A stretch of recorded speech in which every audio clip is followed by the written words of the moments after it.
Well, started pretty much in school because we went to the same high school, me and Peter. And I didn't know him since before, and I guess he could tell that I liked metal because I had long black hair, believe it or not, back then, and a leather jacket with logos painted all over it. So it was, I guess, it was pretty easy to detect that I was a metal fan. And one day he came up to me and said, "Do you like metal?" I was like, "Yeah, duh, of course." I'm about to start this metal band, and do you want to sing? I was like, well, I mean, I play guitar, so I don't know. We could try it out. So that's really how I became a singer, by coincidence, really. But anyways, when we were about to record the first demo, I got really sick, really high fever, and we just booked that weekend. And I just really had to do it. I even went to the doctor, and he strongly recommended me to not do it. And it's like he pretty much said you could die. I was like, I was gonna do that demo, whatever it takes. So I was actually sitting down while recording the vocals for that whole demo. And if you listen back today, it's actually not released as far as I know, and there's only a few copies out there, so it's definitely a rarity. But when you listen back today, it's I can just, I don't know, it's kind of hard to not laugh, but at the same time it brings back a lot of memories for sure. And that's really how we got in touch with Michael Amott from Arch Enemy, and he also used to play in Carcass. When we finished our demo, he handed it over to Michael, who liked it and promised to pass it on to some labels that he was, in touch with. I guess he sent it out to Listenable Records and also War Music, who released the first In Flames album, I think. And they were both interested, and I guess that Listenable Records were just a little bit quicker at signing the deal because we were really, really excited, of course, about getting a record deal. We immediately thought we were rock stars.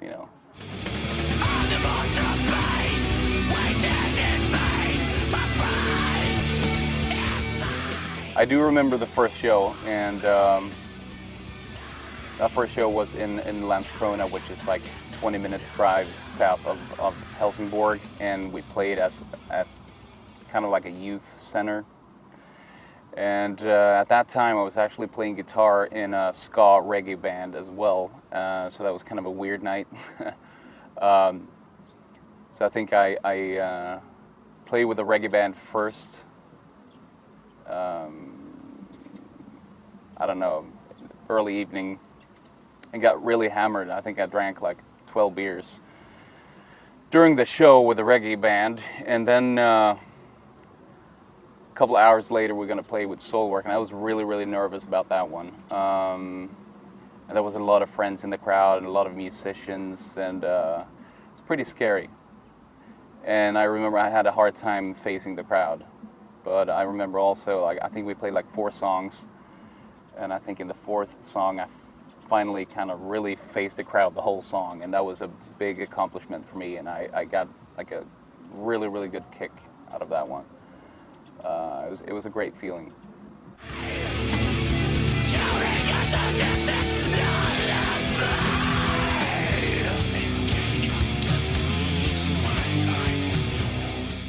Well, recording the first album was really, really exciting, and especially doing it in Fredman Studios, legendary studio and everything, and I mean he produced all the bands that we really liked. So that was really exciting. You didn't really know what to expect. How is this? Fredrik Nordstrom. What kind of guy is he? And we came up there, and he was a total clown. We didn't really know how to handle it because he was kind of like a little bit of a producer idol for us, and like he just took over the show immediately, and it was a lot of fun for sure. And I believe we had 12 days to record the whole album, and great time, and obviously a lot of drinking, and And I remember I was really nervous about lasting throughout the whole vocal recording session, you know, if my voice was going to make it and what Fredman was going to think about it. And he thought I sounded like a bat. I remember that. So he started calling me the bat. I don't know if that was good, if I considered that to be a compliment or not, but I think I was pretty happy about the result with the vocals and the whole, you know, album. Of course, it was so exciting. And, you know, when we were done, I remember we were sitting in the car back to Helsingborg and listened to the album over and over again, you know, so many times, and we were so excited. Sadistic Lullaby! First European tour was in '98 together with Christian from Brazil, and we had I think it was around 2 weeks worth of touring around Europe, playing everything from living rooms to I don't know, restaurants, really weird. And I one memory definitely sticks is when we played, I think it was in France, Clermont-Ferrand, and I think the owner of the restaurant thought he booked a Brazilian samba band. And for those of you who have heard Christian, it's full-on death metal, so that was pretty interesting. And you know, when we walked in there, those three big guys in Christian, they couldn't believe their eyes. But they actually, the show went through because there was a lot of metal fans outside, so they didn't really have a choice. It was going to be a riot for sure if it didn't happen. So it went through, but that was a pretty funny moment right there. And we were traveling in a house van, and of course it broke down. And I believe it was in December as well, middle of winter. So it was a pretty interesting tour, to say the least. But it was fun, you know. And I think we were supposed to play on Christmas Eve in Berlin as well. But our drummer got really sick, so we just had to drive home. And yeah, that was that. I was pretty happy to be home for Christmas, though, so I didn't really complain.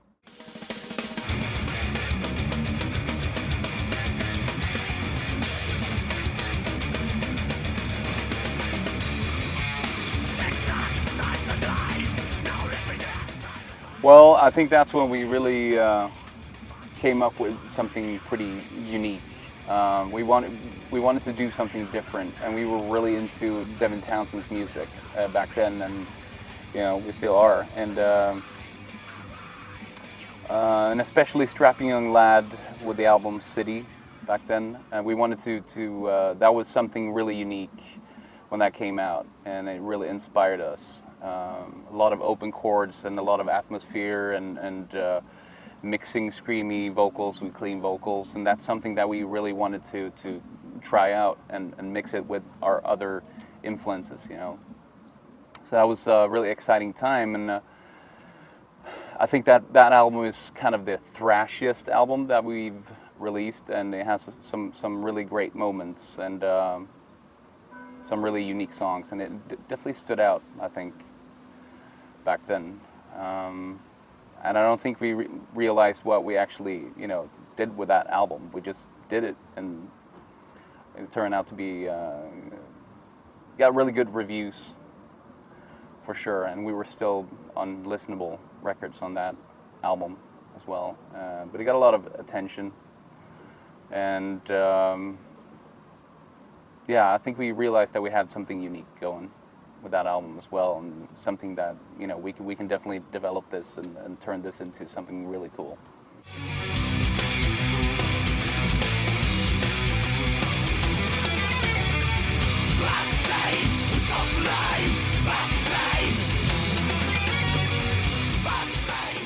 Well, first of all, like we mentioned before, we signed with Nuclear Blast, and that was really exciting. And you know, entering the studio, I remember we did jam a lot together, because back then we were all living in the same place. So that was different back then, and I do miss that. We're not really able to jam nowadays because we're spread out all over the world, basically. So, but I do remember we were rehearsing a lot during that summer, I believe it was.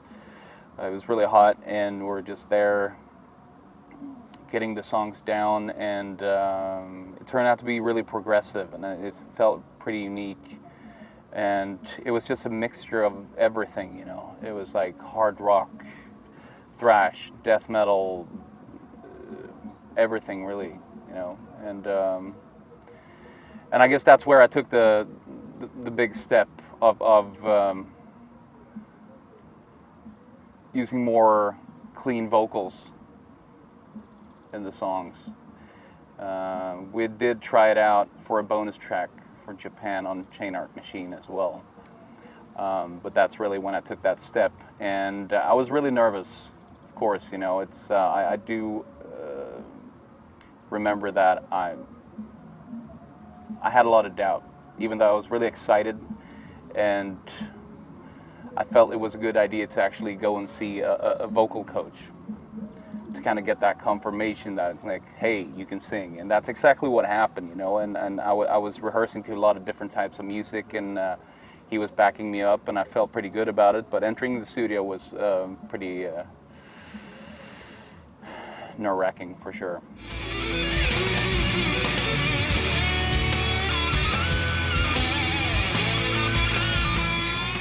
I would lie if I said, I don't care at all, because I do. But it's in a different way, you know. Back then it was really hard, you know, reading reviews and people on, you know, online, on Blabbermouth and all that. But nowadays I'm more selective, you know.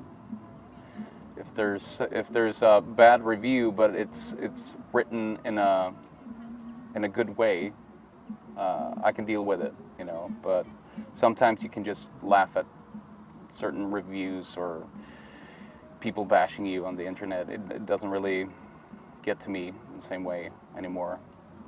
And I think that people, you know, immediately think that, you know, as soon as you add more clean vocals, oh, they want to go big, they want to, you know, sell more records. That was never my intention. It was just, I wanted to develop as a singer, just like the rest of the guys in the band, you know, guitarist, bass player, and drummer. They develop, and I wanted to do more than just screams. I wanted to express myself in different ways, you know. And I think if I would just stick with screamy vocals, I would have been pretty bored. So that was the main reason for me. You know, I think I wanted to develop the sound of the band, and wanted to create something pretty unique, and I think we did. You know, there was not a lot of bands back then that had that sound and was mixing clean and screamy vocals in the same way.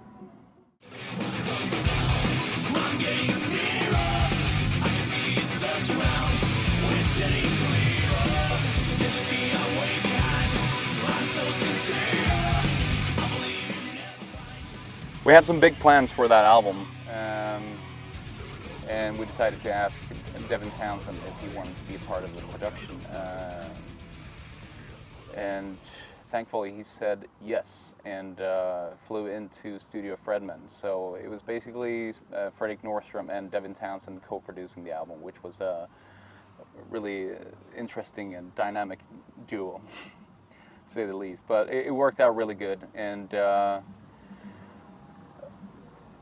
I guess Devin kind of more focused on the vocal recording, even though he was involved in the guitar recording as well. But you know, having him in the studio recording my vocals, I was, of course, very nervous, big fan, but you know, it only took a couple of hours to get into it. A really funny guy, and he really digged my vocals, so it was not that hard. And I felt a lot more confident for that album as well. And I think you can tell when you listen to it. And even though I have developed a lot since then as well. So that was a fun time, and we were doing, you know, 10-hour sessions, and it was pretty hard on my voice, for sure. But that's kind of when I started learning how to use my voice, even though we had to take a couple of days break because I blew my voice completely, because he really, really, really pushed me to do some really long notes and some crazy stuff, and it was very inspiring and a great time. And I think that might be one of the most influential albums that we've released, and especially on the American scene, new wave of American heavy metal or metalcore or whatever you want to call it. But there's a lot of bands name dropping that album for sure.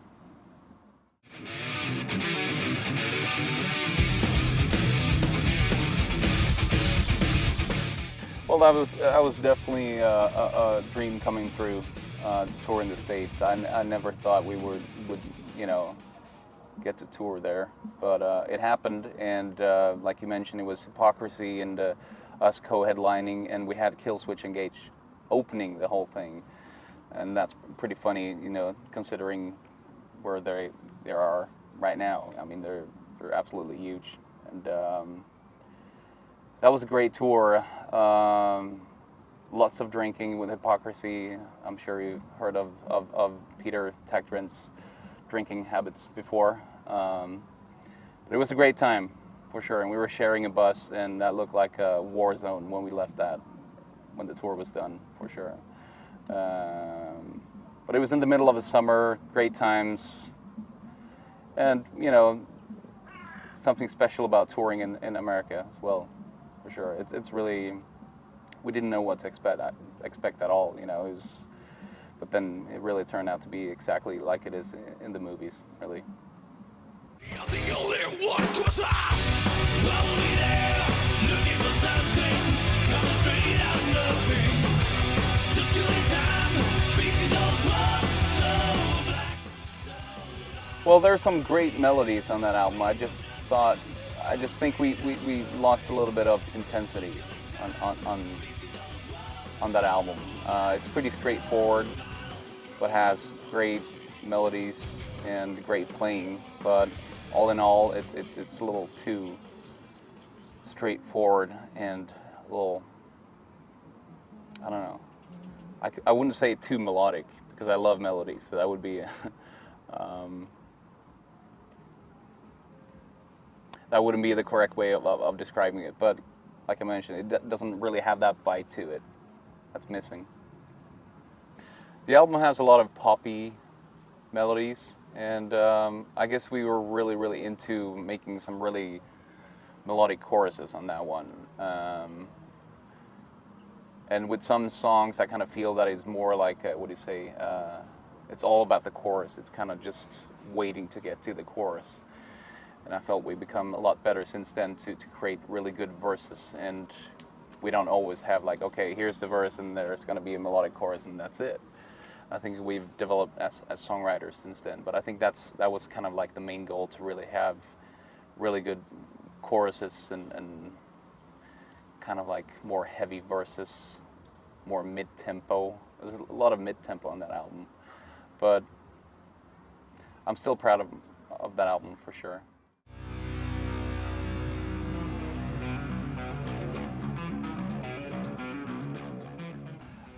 The first show was in Finland, actually, and I remember being very hungover because we took the ferry from Stockholm, and the guys took me to the bar on the ferry. Of course, that was my first time doing that, and so I had way too many drinks, and I remember having a serious headache on the first show. But yeah, it was fun. I mean, of course, it's stressful because, it was the biggest gig I had ever had, and so I was pretty stressed out. But it was fun because, we just had a good time, and of course, playing in Finland, Soilwork has always had, at least since I've been in the band, a great, fan base in Finland and a lot of enthusiasm coming from the crowd, so it was instantly a good time.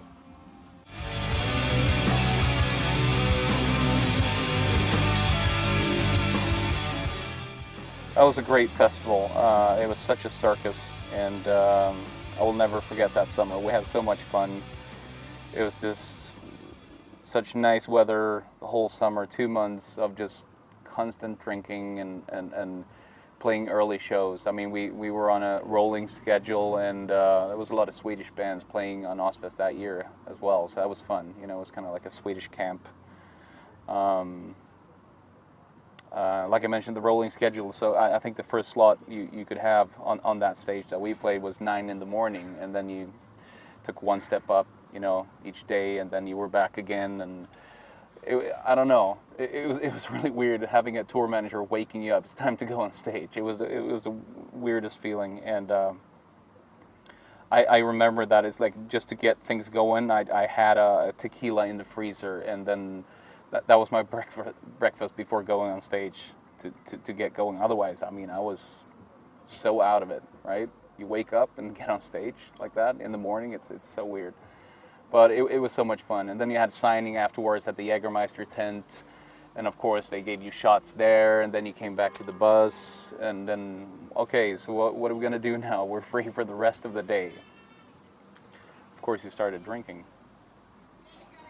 And back then, you could do it, for 2 months straight. But you didn't gain 1 kilo the whole summer. And I remember I was drinking White Russians with 50% cream and 50% milk every day, and I didn't gain 1 kilo. If I did that today for 2 weeks, I would have gained 20 kilos probably.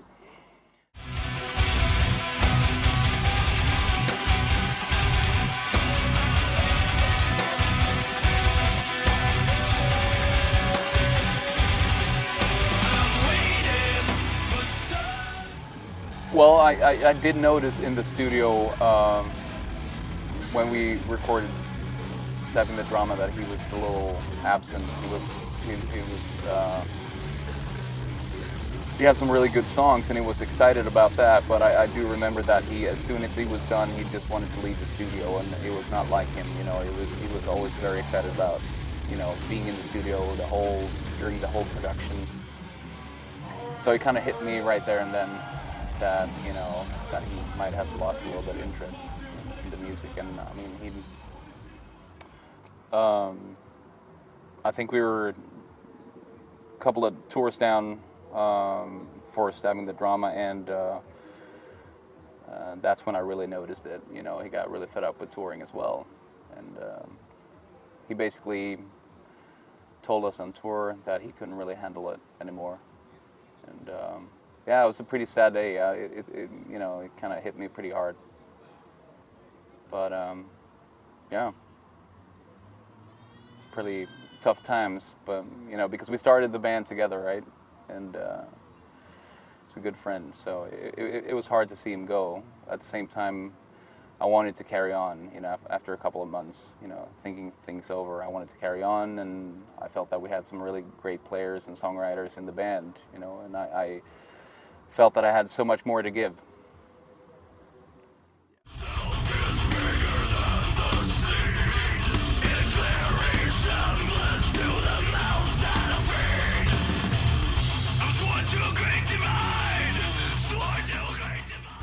Well, it did feel a little bit empty, during the songwriting process and also in the studio. But that whole album was a little bit of a gamble. It was. It sounded a little bit different, but we felt it had really, some really good songs on it, and I still feel it does. It's just, we decided to go with Peter and Klaus from Darkane.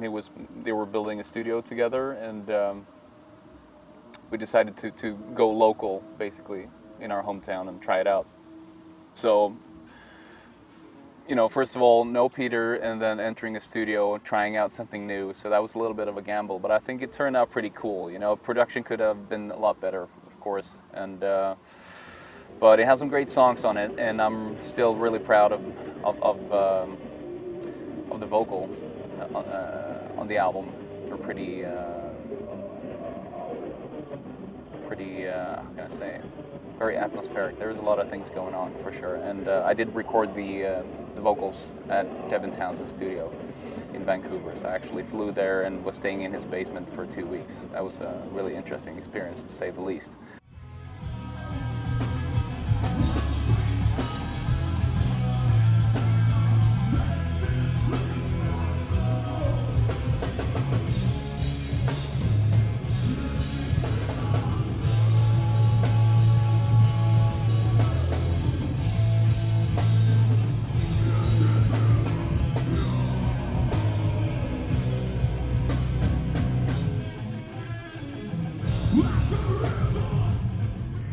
I guess he just missed it, you know. I guess he needed some time off, and he started missing, you know, creating music with the band, and I don't think he really missed touring that much, but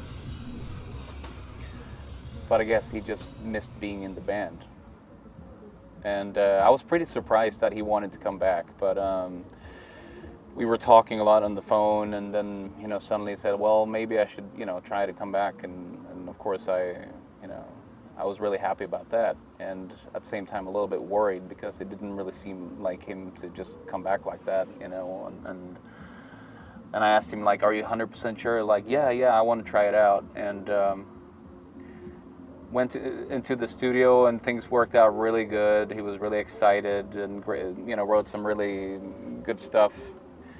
And of course, the test was going to be when we actually started touring for the album, and then immediately I saw him turning into the same person who kind of, you know, stuck to himself, and I just felt like, here we go again, you know. He made the wrong decision, you know.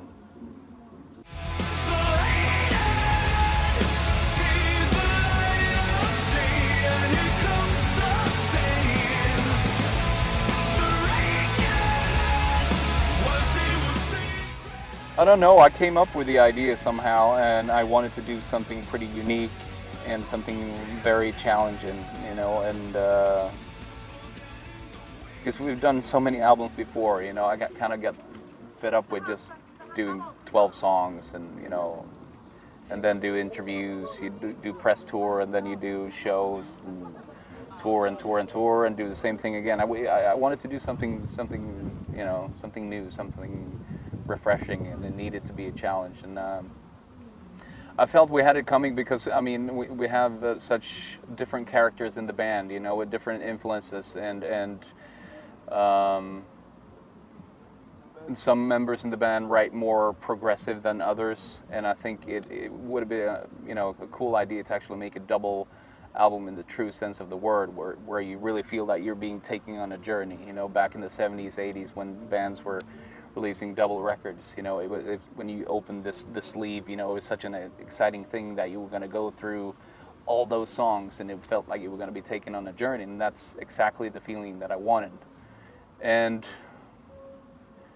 I brought up the idea already in 2011 during the festival summer there, and when Dave was with us, and people were a little bit skeptical at first, but they kind of liked the idea as well. And of course, we didn't want to compromise. You know, if we start writing songs and we feel that we don't have enough good songs, you know, let's not make a double album. But we felt pretty quickly that we had something really cool going, and that the songs were pretty different. And I think it needed to be, because, you know, doing like let's say Stabbing the Drama ×2, you know, that I don't think that would have worked. You know, it needed to be very diverse and pretty progressive, and like I mentioned before, you know, it needed to have some interesting transitions and almost like a journey, you know. Well, there's been quite a few, but with Soilwork, I would say probably the last album, The Living Infinite, because it was so much music. And, you know, I had basically, I was in the studio, I think, for 9 days, but one day was taken up getting the sounds for the drums ready and stuff. So I had 8 days to record 26 songs, which means I had to do between 3 and 4 songs every day. You know, I had no choice, like, that was what I had to do. So some of the songs I was pretty prepared. Other songs I'd never even played, like, you know, it was kind of like, okay, let's start with the first part and see what happens. So it was really intense, but it was fun too, you know, it's a challenge. And as a musician, you know, when you've been doing this for so many years, it's fun to have like something different happening that you didn't expect, and it pushes you to the limit of what you can do, you know. So I like that. Of course, Peter is one of the founding members, and he's probably pretty much responsible for creating the whole Soilwork sound. So of course, whatever I do some people will always be a bit disappointed that I'm not Peter, but I mean, Yeah. but at the same time, I know that I'm a capable songwriter, and I mean, I know that I can write songs, and then of course, I'm not Peter, so if he'd still be in the band, things would probably sound a bit different. But Not so different, I think, because of Björn's voice. I mean, whatever you're writing when he's doing his voice, it sounds like Soilwork. Yeah. You know, it's very, it's crazy as it is, but yeah. But at the same time, I think we still managed to sound a bit interesting, and since both me and Sylvain were the new guys, I guess, but we're both songwriters and we have our own styles, and I think that together with the rest of the guys and Björn's vocals makes it a bit different, but still I think people are, I mean, the ones I've talked to so far, most of the Soilwork fans seems to be quite pleased with the way things have turned out.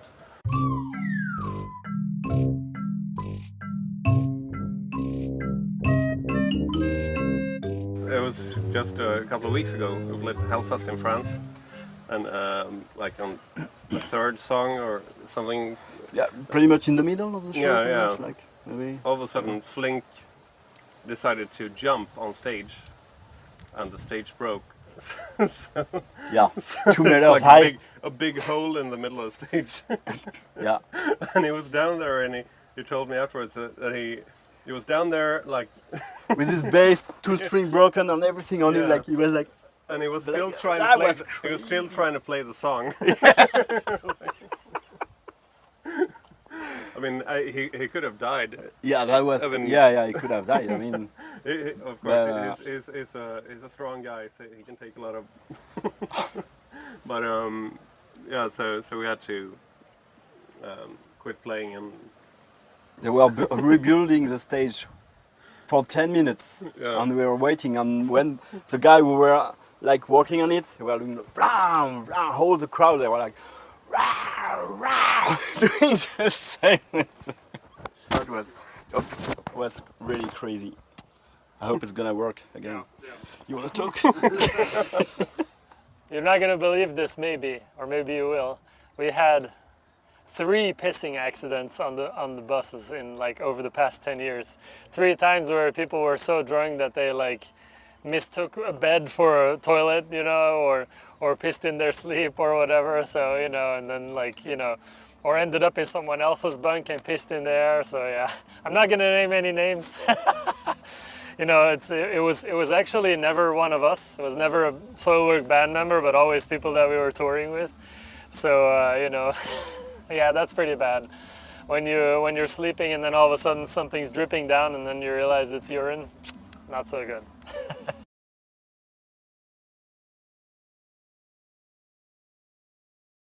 It was a great day. I was especially excited because I got hurt a few weeks prior. We were doing a tour in Europe to kind of warm up for the DVD recording.